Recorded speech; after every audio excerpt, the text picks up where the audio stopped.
এদিকে দুপুরের দিকে সদর আসনের রোড বালিকা উচ্চ বিদ্যালয় কেন্দ্র দখলের চেষ্টা করে যুবলীগের জেলা কমিটির সাধারণ সম্পাদক আব্দুল মজিদ আপেলের নেতৃত্বে একদল যুবক এই সময় সংবাদ সংগ্রহ করতে গেলে সময় সংবাদের রিপোর্টার সহ কয়েকজন সংবাদকর্মী ও পুলিশ সদস্যকে মারধর করার পাশাপাশি মাইক্রোফোন ছিনতাই করে নিয়ে যায় তারা।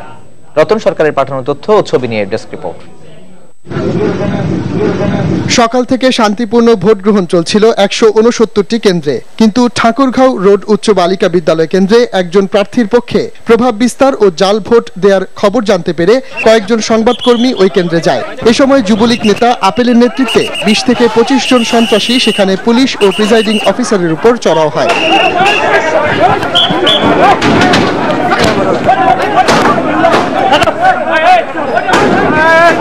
এ বিষয়ে কথা বলতে গেলে সাংবাদিকদের উপর চড়াও হয় তারা। এ সময় সন্ত্রাসীরা সাংবাদিকদের ঠেলে কেন্দ্রের বাইরে নিয়ে যাওয়ার চেষ্টা করলে পুলিশ ও সহকর্মীরা রক্ষা করেন।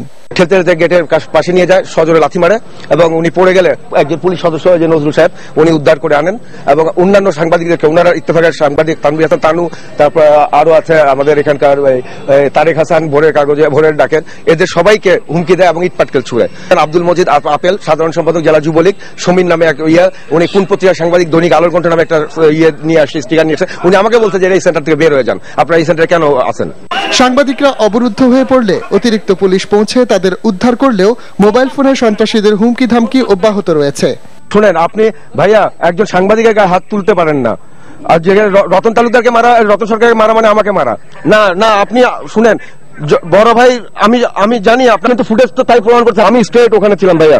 আর সমীর যে ছেলেটা কেন এটা করবে ভাই?